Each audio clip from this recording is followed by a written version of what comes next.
Historic Hudson Valley is an educational institution that tells the story of the development of the Hudson Valley over 2.5 or 3 centuries. Philipsburg Manor, historically, is a provisioning plantation 25 miles north of New York City. Philipsburg Manor was also a place where enslaved men, women, and children worked for generations. It's important today that children who come to visit us should learn about slavery in the North, to see what actually took place and how things were done, so they can have a better outlook on life and see individuals, not just a class of people, see people for who they are and what they have to offer to each other.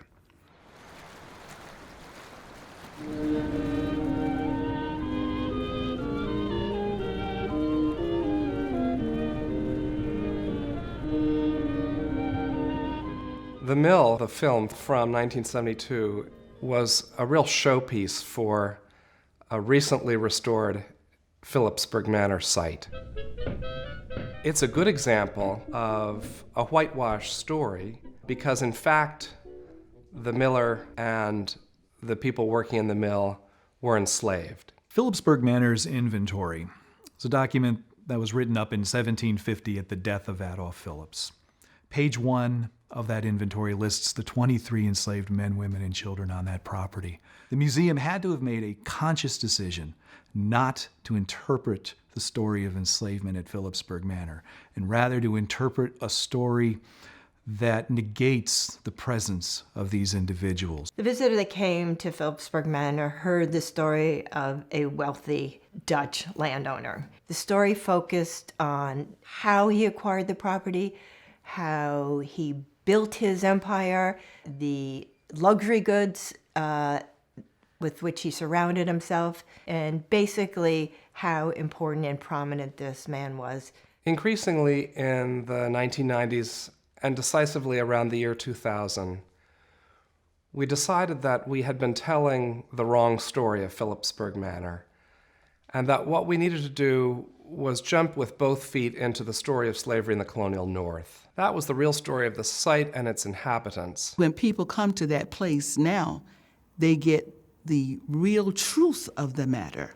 Working at Philipsburg Manor, dealing with the public, you can see that many people are very surprised. Really didn't believe there was a plantation, quote unquote, in the North, and that there was black people here operating it. One of the things that I've learned from being on the African American Advisory Board and working with the museum staff here is that they are dedicated to finding real stories about real people who did exist. Just for example, Caesar was able to run the plantation.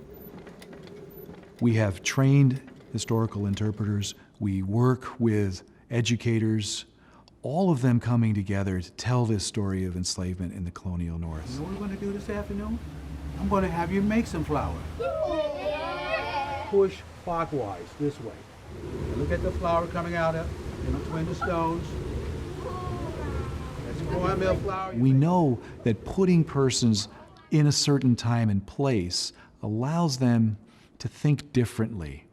Philipsburg Manor was probably the first historic site in the North to focus its story on enslavement. The way we've crafted the visitor experience now is that we are able to touch people at the human level. We talk about the individual enslaved, and I believe we are touching visitors at their core, and we are getting them to think.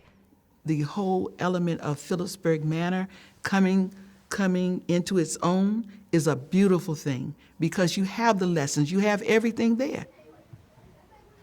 Now we can go and experience it. Then we can come back and talk about it.